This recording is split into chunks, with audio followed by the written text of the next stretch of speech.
আমার মায়ের জন্মদিন 14 ফেব্রুয়ারি। আমার মাকে জিজ্ঞেস করলাম, মা তুমি কী খাবে? মা বললো তুই নিজের পছন্দের বানা। আমি বললাম তাহলে চলো আজকে মালাই কোপ্তা করা যাক। হ্যালো বন্ধুরা, আপনারা কেমন আছেন? আজকে নিয়ে এসেছি চিকেন মালাই কোপ্তার রেসিপি। তাহলে সবার প্রথমে একটি পাত্রে আমি চিকেন কিমা নিয়ে নিয়েছি। তারপর পেঁয়াজ কুচি অ্যাড করে দিয়েছি, আদা রসুন বাটা, জিরে গুঁড়ো, হলুদ গুঁড়ো আর ধনে গুঁড়ো তাতে অ্যাড করে দিয়েছি। স্বাদ মতো নুন দিয়ে দেবো, 1 চামচের মতো সয়া সস দিয়ে দেবো আর 1 চামচ গোলমরিচ পাউডার দিয়ে দেবো। পর 3 চামচের মতো বেসন অ্যাড করে তাকে ভালোভাবে মেখে নেব। যতক্ষণ না বলের মতো হয়ে যায় মিশ্রণগুলো, ততক্ষণ তাকে ভালোভাবে বেসন দিয়ে মাখতে থাকবো। বন্ধুরা, কালকের ভিডিওটাতে আপনারা অনেকই ভালোবাসা দেখিয়েছেন, ধন্যবাদ। আমি চাই এইভাবে আমাকে লাইক করুন। আপনারা বলুন আপনাদের কি ভিডিও চাই, কেমন চাই। আমি অবশ্যই ট্রাই করব আপনাদের সাথে সেই ভিডিওগুলো শেয়ার করতে। এরপর একটি গ্যাসের মধ্যে একটি প্যান চাপিয়ে তাতে সাদা তেল দিয়ে দেব, গরম হতে দেব। এরপর একদিকে আমরা চিকেন বলগুলো রেডি করে নেব। আপনারা ঠিক এইভাবে বলগুলো রেডি করবেন। দেখুন আমি করে রেখেছি।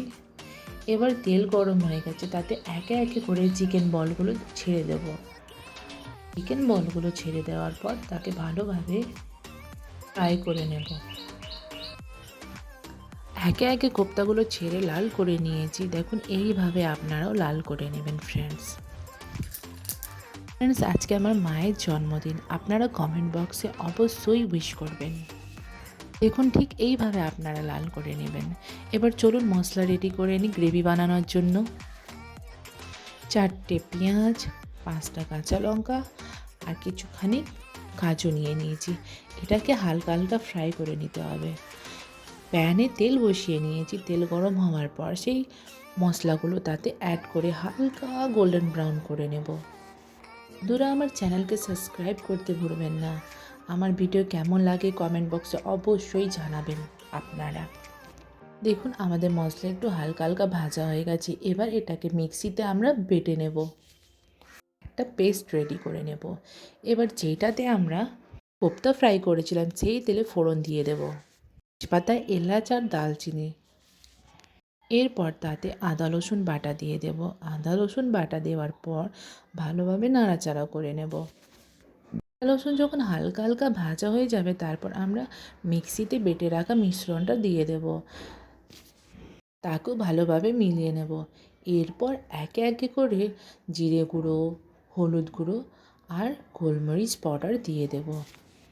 এরপর মশলাটাকে একে অপরের সাথে মিলিয়ে নেব, তারপর ভালোভাবে কষিয়ে নেব। মশলাগুলোকে যত কষাবেন তত ভালো হবে। এরপর স্বাদ অনুসারে নুন দিয়ে দেব। দেখুন মশলাটা আমাদের কষানো হয়ে গেছে। এরপর গরম জল দিয়ে দেব।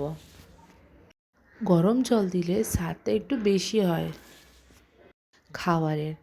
এবার জল যখন ফুটে যাবে, তারপর আমরা কোপ্তাগুলো একে একে করে এতে ছেড়ে দেব।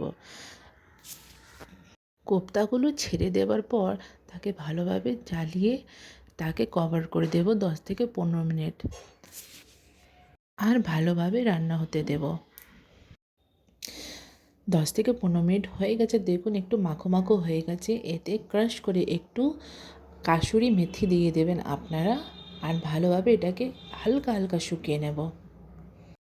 কাসুরি মেথি দিলে গন্ধটা সেই ভালো হয়। এরপর গ্রেভিটা শুকিয়ে নেব। আপনারা নিজেদের আন্দাজের মতো গ্রেভি রাখবেন। এরপর 1 কাপের মতো তাতে ফ্রেশ ক্রিম দিয়ে দেব। ফ্রেশ ক্রিম দেওয়ার পর হালকা একটু নাড়াচাড়া করে নেব। নাড়াচাড়া করার পর নামিয়ে নেব। অনেকই ইজি রেসিপি গাইস, আপনারা বাড়িতে ট্রাই করবেন। আর অবশ্যই জানাবেন কেমন লাগলো আমার রেসিপিটা। চলুন এটাকে এবার সার্ভ করে নিই। দেখুন রেডি আমাদের চিকেন কোপ্তা মালাইকারি। এবার ধনেপাতা আর বাটার দিয়ে এটাকে গার্নিশ করে নেব। বাটারটা অবশ্যই দেবেন আপনারা, বাটার দিলে স্বাদ দ্বিগুণ বেড়ে যায়। আর হ্যাঁ, ট্রাই করে আপনারা অবশ্যই জানাবেন কেমন হয়েছে। আর আমার চ্যানেলটাকে সাবস্ক্রাইব করতে ভুলবেন না, আর ভিডিওটাকে লাইক করতে ভুলবেন না। ওকে, ধন্যবাদ।